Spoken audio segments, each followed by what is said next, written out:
Olá, turma. Agora a gente começa a nossa aula sobre a ocupação territorial na América Portuguesa, né? A aula passada a gente focou na questão da economia e agora a gente vai aí refletir como se deu o processo de ocupação e povoamento do território português na América, tá? Uma das formas utilizadas pela coroa portuguesa para garantir aí e consolidar o domínio das terras foi por meio da atuação das entradas e bandeiras que foram responsáveis pela descoberta do ouro e pela ocupação do interior da colônia. As entradas foram expedições de caráter exploratório, de reconhecimento e abertura de vias de transportes patrocinadas pelo governo. Então, se atente à questão do conceito das entradas. Entradas, ela foi patrocinadas pelo governo, enquanto que as bandeiras eram expedições particulares, tá? Montadas com grande número de homens brancos, mestiços, religiosos e um número ainda maior de indígenas auxiliares indispensáveis na abertura de picadas, guias no conhecimento das coisas do sertão, dos alimentos exóticos e tropicais, executores de serviços variados que se faziam aí necessários. Então imagine aí que todo o contingente aí eram indígenas. Inclusive, eles saíam aí para fazer a questão dos apresamentos, sabe? Os bandeirantes, né, eles saíam, entravam nas matas para aprisionar outros indígenas fugitivos, tá? Então, o primeiro estágio das bandeiras foi liderado pelos paulistas e se voltava para a caça ao índio, que eu falei que foi a questão do apresamento. O bandeirante Manuel Preto, numa ação contra as reduções jesuítas, aprisionou aí centenas de indígenas que foram negociados para serem escravizados na atividade açucareira de São Vicente. As reduções jesuíticas são as missões jesuíticas que ficavam territórios adentro, onde os jesuítas catequizavam ali os indígenas. E aí, se a gente parar para problematizar essas questões, a gente vê que os bandeirantes, ao invés de ir, né, atrás dos indígenas que não se dobravam, dos indígenas que eram tidos como rebeldes, eles foram atrás de quem? Dos indígenas que já estavam catequizados, dos que já estavam, sabe, totalmente dominados pelos jesuítas. Então, bandeirantes paulistas, Raposo Tavares, Fernão Dias Paz Leme, Borba Gato, Domingos Jorge Velho, notabilizaram-se aí pela descoberta de minerais preciosos e integradores do sertão à administração portuguesa. Então, em meados do século XVII, as descobertas de ouro vão se tornar uma necessidade para a metrópole e as expedições prescrutadoras do metal passaram a ser cada vez mais incentivadas. Então, todas essas expedições aí para busca de ouro, busca de metal, vai ser uma ação patrocinada aí pela coroa portuguesa. E quais teriam sido aí as razões que levaram a coroa portuguesa a buscar tão insistentemente aí todas essas minas de ouro? Então, após a restauração em 1640, a situação econômica e financeira de Portugal era frágil. A gente tem o que? O fim da União Ibérica. Portugal conseguiu se separar da Espanha, só que aí estava com a situação econômica totalmente frágil. Então a coroa perdera aí grande parte de seus entrepostos orientais e enfrentava aí a concorrência de produtos que vinham das colônias inglesas e francesas. Então, a colônia também estava em crise, a área de produção açucareira, que tantos lucros gerara para a coroa, estava totalmente agora desorganizada, em razão da luta da população de Pernambuco para expulsar os holandeses. E além disso, ao saírem do Brasil, os holandeses investiram aí na produção do açúcar nas Antilhas, passando a concorrer com a produção da colônia portuguesa, né? E há quem diga que o açúcar produzido nas Antilhas pelos holandeses era um açúcar melhor do que o da América Portuguesa.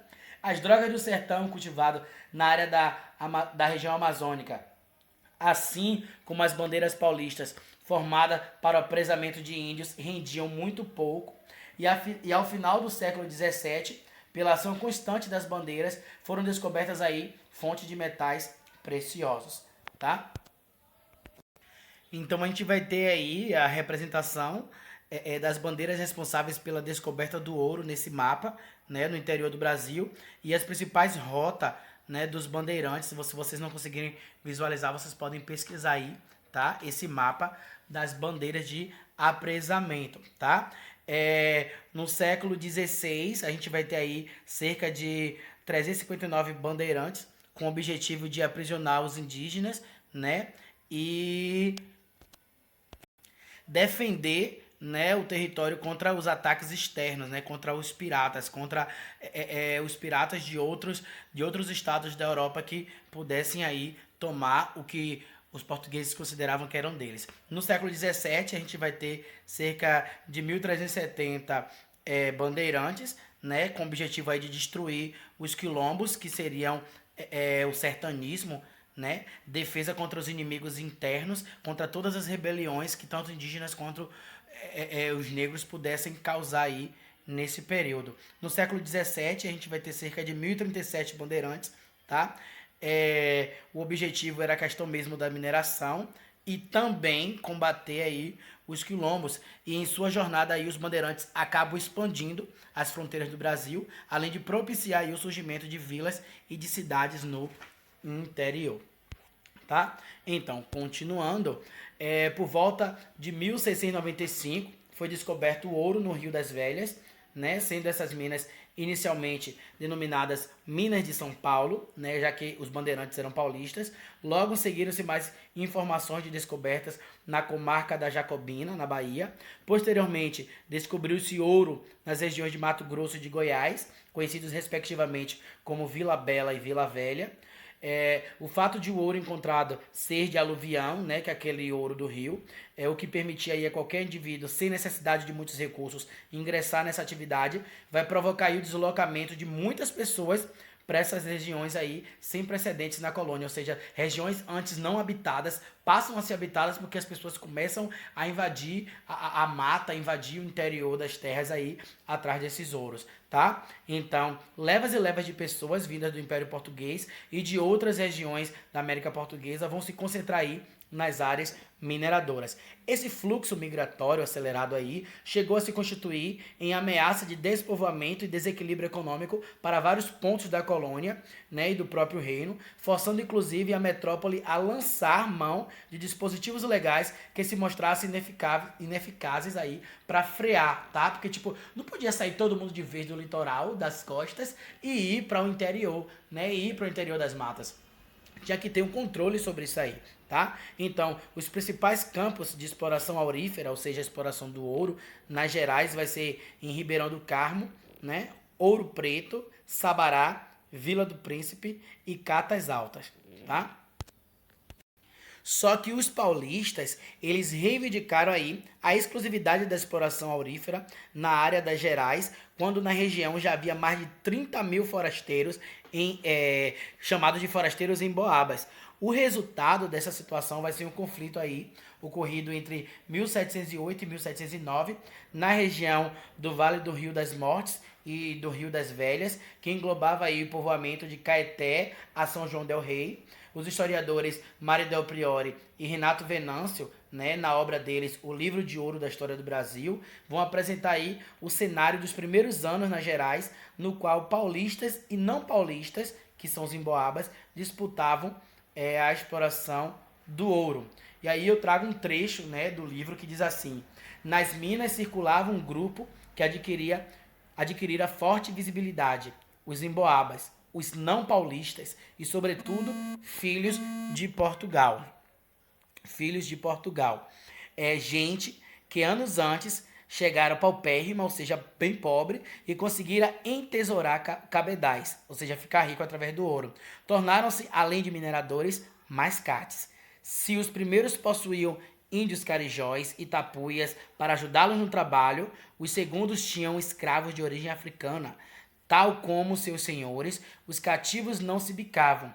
Esgotadas as primeiras lavras de aluvião, ou seja, as primeiras remessas de ouro ali nos rios, uma mudança se impôs.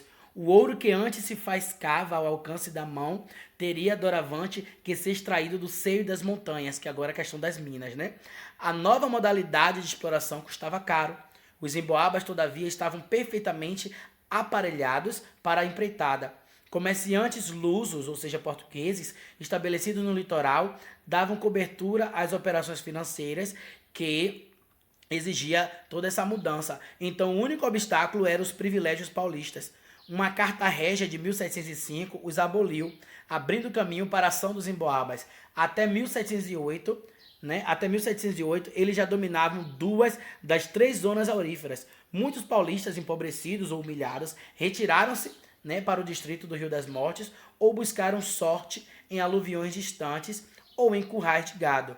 Os que restaram, faca no peito e pistola à cinta, cercado por escravos mamelucos, afrontavam seus inimigos. Isso aí é a questão da Guerra dos Emboabas, né? A guerra ela vai terminar com a derrota dos paulistas, os emboabas vencem, tá? O governo português ele decidiu integrar a região ao sistema colonial, fundando a Capitania Real de São Paulo e Minas do Ouro, né? Para fiscalizar a exploração do ouro, atuar na instância jurídica e cobrar impostos, foi criada a chamada Intendência das Minas, diretamente ligada a Lisboa, tá? Que é a capital de Portugal. Em 1720, a capitania vai ser dividida aí em 2, que é São Paulo e Minas Gerais, ou seja, vai haver uma separação. A metrópole ela vai desenvolver uma efetiva administração fiscal sobre a capitania de Minas Gerais para encaminhar aí o máximo do ouro para onde, gente? Para Portugal, tá certo? Então, uma das primeiras preocupações da coroa portuguesa vai ser em relação às áreas mineradoras, tá? Vai ser providenciar e arrecadar aí a tributação. Logo, em 1700, vai ser adotada a cobrança do quinto, que passou por várias alterações ao longo do século XVIII. O quinto, que é a quinta parte, tá? De toda a remessa de ouro. Em 1702, vai ser editado o Regimento dos Superintendentes, Guarda-Mores e mais oficiais deputados para as minas do ouro, que regulamentava o regime de distribuição de terra nas regiões mineradoras. Então a coroa portuguesa mandou mesmo aí órgãos e administradores para poder comandar toda essa divisão das terras auríferas, tá? A descoberta de jazidas era obrigatoriamente comunicada ao superintendente da capitania de São Paulo, que convocava os guardas-mores para que fosse feita aí a demarcação do território aurífero. O governo concedia àqueles que comprovassem possuir escravos o direito de participar de leilões da distribuição das unidades auríferas, conhecidas como datas. Então, todas as terras, os lotes de terras eram conhecidos como datas, tá certo? Então, o minerador que havia descoberto a jazida, ele tinha o direito de escolher as 2 primeiras datas, ou seja, os 2 primeiros lotes de terra aí, enquanto que o guarda-mó escolhia a outra para a fazenda real, que depois era vendida em um leilão. A distribuição dos lotes era proporcional ao número de escravizados que tivessem o minerador. Aquele que fosse dono de mais de 12 escravizados recebia uma data inteira, que correspondia a cerca de 3.000 metros quadrados. Os que tivessem menos de 12 escravos recebiam apenas uma pequena parte da data, tá? Então, na região das Minas, a grande possibilidade de encontrar ouro quase na superfície da terra, né, que é o ouro de aluvião, permitiu que a exploração ela fosse realizada sem contar com métodos sofisticados, como maquinário rudimentar. Tá? Os depósitos do ouro dividiam-se em 2 categorias principais, os veios e os leitos dos rios. Os mais fáceis de minerar eram aqueles cujas partículas se encontravam misturadas com o cascalho, né, a cerca de 1 metro de profundidade. Em Minas Gerais e no Mato Grosso, o processo de minerar mais generalizado usava bateia, que é aquela peneira grande, tá? Os primeiros bandeirantes faz cavo com gamelas, que eram os pratos grandes de madeiras, usados para preparar e servir os alimentos, que foram substituídos aí por bateias feitas de estanho. A técnica era simples, né? O cascalho era colocado aí na bateia, que era rodada dentro da água, a areia e os seixos mais leves eram lançados para fora do recipiente com a água, enquanto o ouro mais pesado se depositava aí no fundo. Então todos os processos mais ou menos sofisticados realizavam sua última etapa com a bateia. Quando os depósitos eram mais profundos, tornava-se aí necessário represar a água do córrego, o que podia ser feito com o trabalho manual dos escravizados ou com uma roda d'água denominada rosário, que aumentava aí a eficiência do processo. Ao esgotamento do ouro de aluvião, vai se seguir sua extração em grupiárias e catas, que são modalidades de exploração que levavam aí a uma relativa fixação do homem nas regiões onde eles estavam minerando, tá? A fase foi mais ou menos assim. De 1690 a 1720 era o ouro de aluvião, que era o ouro explorado aí facilmente, encontrado no Vale dos Rios, decorrente da erosão das rochas, né, das rochas auríferas aí. De 1720 a 1770 a gente vai ter o ouro das lavras, né, que é a exploração das encostas, escavando aí a procura de veios auríferos. E a partir de 1770 vai ter o ouro das minas, né? Que é a exploração do subterrâneo, quando já não era mais possível aí encontrar ouro na superfície. Como era feita a política tributária sobre essa atividade mineradora? Até 1720, a cobrança de 20%, né? Que era a quinta parte do ouro em pó extraído, modalidade que facilitava aí o suborno por parte dos mineradores. Em 1720, a metrópole, para restringir aí toda a sonegação, estabeleceu que todo o ouro extraído deveria ser encaminhado para as casas de fundição, que é as casas que foram criadas aí. Então, essa decisão tomada pelo governo português levou aí as insatisfações, né? Vai gerar aí a sedição de Vila Rica, um movimento liderado aí por Filipe dos Santos, que também é chamado de Revolta de Vila Rica. 1735, mais ou menos, a metrópole ela decidiu pela cobrança de um tributo mais amplo, que é a captação, que recaía sobre mineradores, as pessoas que se dedicassem a qualquer tipo de trabalho, inclusive sobre os escravos e os forros. Esse tributo aí foi considerado como mais impopular da época. Então, cada dono de datas aí, ele pagava um imposto por cabeça de escravo que ele tinha, imagine. Então, em 1750, mais ou menos, vai negociar-se aí com os mineradores o quinto composto, que é uma cota anual igual a 100 arrobas, cobrado diretamente sobre o ouro encaminhado para as casas de fundição. Então, com a redução aí da extração, ao final do século XVIII, o governo poderia decretar a derrama, ou seja, a cobrança dos quintos atrasados, e esta podia ser concretizada com a escolha de uma vila para que o regimento da guarda das minas pela madrugada cercasse e os cobradores confiscassem aí indistintamente valores. Essa prática ela vai ser suspensa em 1788, mas é uma prática que todos esses confiscadores entravam mesmo nas casas, né, e confiscava ouro, confiscava bens e todos aqueles que ainda deviam os impostos à coroa. Tem vários seriados da televisão aí que mostra como era feito, né, todos esses processos aí com o intendente de Minas, tá? Um ano após aí a edição do regimento de 1702, foi assinado entre Portugal e Inglaterra o Tratado de Methuen. O tratado ele vai estabelecer a compra de tecidos ingleses por parte de Portugal, enquanto a Inglaterra se comprometia a adquirir a produção vinícola dos lusitanos. Então, Portugal ela deveria arcar com o déficit da balança comercial, uma vez que a mercadoria manufaturada agregava aí mais valor do que a agrícola. Então, o superávit da balança comercial inglesa vai ser pago com ouro extraído da América Portuguesa. Então, o Tratado de Methuen ele não pode ser considerado aí como a origem única de todos os males que atingiram a economia de Portugal. No entanto, ele ressalta bem as condições políticas e econômicas distintas de cada uma das nações envolvidas na situação. Com o passar do tempo, a dependência econômica portuguesa vai se agravar e o ouro da colônia vai servir para tapar o grande déficit que dominava aí as finanças de Portugal. Então eu estou falando das dívidas que Portugal começou a adquirir com as outras nações e ter que utilizar todo o ouro da colônia para poder pagar essas dívidas. Por volta de 1729, na região de Cerro Frio, Arraial do Tijuco, hoje Diamantina, descobriu-se aí o diamante. Inicialmente, sua exploração ela foi feita sem controle, o que em pouco tempo determinou aí a intervenção do governo português. Vocês lembram de uma novela que tinha Chica da Silva? Chica da Silva ela passou numa novela num canal, não sei se era Manchete, eu não lembro que canal era, e depois foi reprisada, não sei se foi pelo SBT, né?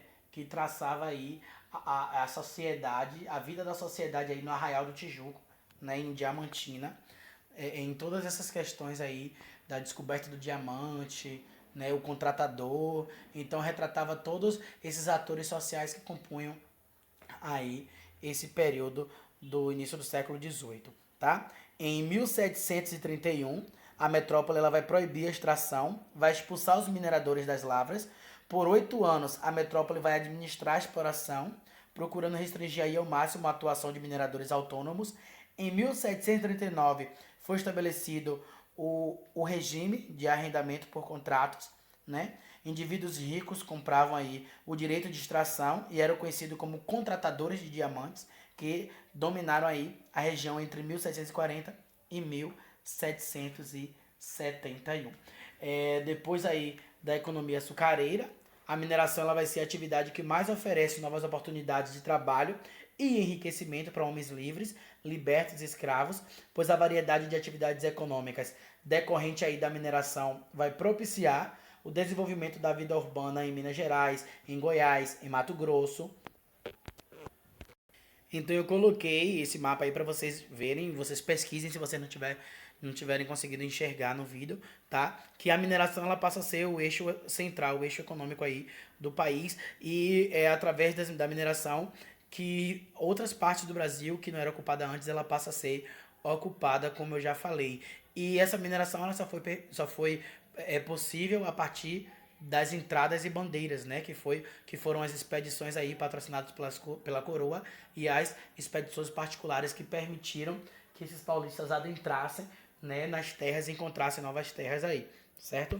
Então, no decorrer do século XVI, a ocupação territorial ela vai se limitar à região litorânea, como eu falei, com inúmeras lavouras de cana-de-açúcar, no recôncavo baiano, olha nós aí, e no Nordeste, e a pecuária da Zona da Mata, tá? Com a expansão da empresa açucareira, o gado ele vai ser deslocado para o sertão nordestino. Ao final do século, a União Ibérica, né, vai integrar aí os territórios portugueses e hispânicos ao controle do rei da Espanha. A gente está fazendo aquela recapitulação para vocês entenderem, tá? Então, no decorrer dessa época, a necessidade de se respeitarem as fronteiras estabelecidas pelo Tratado de Tordesilhas praticamente deixou de existir. Então, existia um Tratado de Tordesilhas, mas com toda essa ocupação territorial que houve, com a questão das entradas, com a questão das bandeiras e com todas as outras questões de gado e etc., acabou, já se quebrou aí o Tratado de Tordesilhas. A linha imaginária do Tratado de Tordesilhas já não existia mais. Então, no século XVII, a interiorização provocada pela expansão econômica vai ser responsável pela ocupação das áreas do norte, no sertão nordestino e no sudeste, multiplicando-se aí vilas e cidades. No decorrer do século XVIII, a mineração de ouro e pedras preciosas provocou aí a dispersão e povoamento pelo interior da colônia. Então, as regiões hoje denominadas de Goiás, Minas Gerais, Mato Grosso e Bahia alojaram aí muitos habitantes. O povoamento trouxe vários benefícios, como a abertura de estradas, que dava acesso a regiões litorâneas e facilitavam a comunicação entre criadores de gado. Então, com a decadência da mineração, a população acaba se espalhando ainda mais pelo interior. A região sul ela vai ser povoada com o desenvolvimento do plantio de algodão e posteriormente do café no decorrer do século XIX. O cultivo do café ele vai impulsionar ainda a chegada de imigrantes, né, e a diversificação da economia. Com o desenvolvimento industrial, expandiram-se também o trabalho assalariado, a instalação das ferrovias, dos telégrafos e das companhias de navegação, tá? Então, o desenvolvimento de múltiplas atividades econômicas na colônia vai propiciar aí a interiorização territorial, como já falei, inclusive ultrapassando o limite da linha de Tordesilhas. A partir do século XVIII, vai se concluir que era necessário rever os antigos limites desse tratado. O primeiro acordo foi firmado pelo Tratado de Utrecht, né, em 1713. Segundo esse documento, os espanhóis eles reconheciam aí o domínio português na colônia do Sacramento. Insatisfeito com a medida, os colonos de Buenos Aires vão fundar aí a cidade de Montevidéu. Logo em seguida, os lusitanos vão criar o Forte do Rio Grande para garantir suas posses ao sul. Em 1750, o Tratado de Madrid vai ser assinado para oficialmente anular as disposições estabelecidas no final do século XV pelo Tratado de Tordesilhas. Segundo esse documento, o reconhecimento das fronteiras passaria a adotar aí o princípio de ut possidetis, né? Por esse princípio, ficou estabelecido que quem ocupasse primeiro uma região teria seu direito de posse. Então, dessa forma, Portugal garantiu aí o controle das regiões da Amazônia e do Mato Grosso. Contudo, os lusitanos abriram mão da colônia de Sacramento pela região dos Sete Povos das Missões, O Tratado de Madrid incomodou os jesuítas e os indígenas que habitavam aí na região dos Sete Povos ao sul. Então, entre 1753 e 1756, né, esses jesuítas, esses indígenas se voltaram contra a dominação portuguesa em uma série de conflitos, né, que marcaram aí as chamadas Guerras Guaraníticas. O Tratado de Madrid teve que ser anulado em 1761 e em 1777 o Tratado de Santo Ildefonso estabelecia aí que a Espanha ficasse com as colônias de Sacramento e dos Sete Povos. Em contrapartida, Portugal conquistou a ilha de Santa Catarina e boa parte do Rio Grande do Sul. Em 1801, mais ou menos, a assinatura do Tratado de Badajoz deu fim aos conflitos e às disputas envolvendo aí as nações ibéricas. De acordo com seu texto em si, o novo acordo estabelecia que a Espanha abriria mão do controle sobre os Sete Povos das Missões. Além disso, a região de Sacramento seria definitivamente desocupada pelos portugueses. A gente fica por aqui nessa aula. Beijinhos.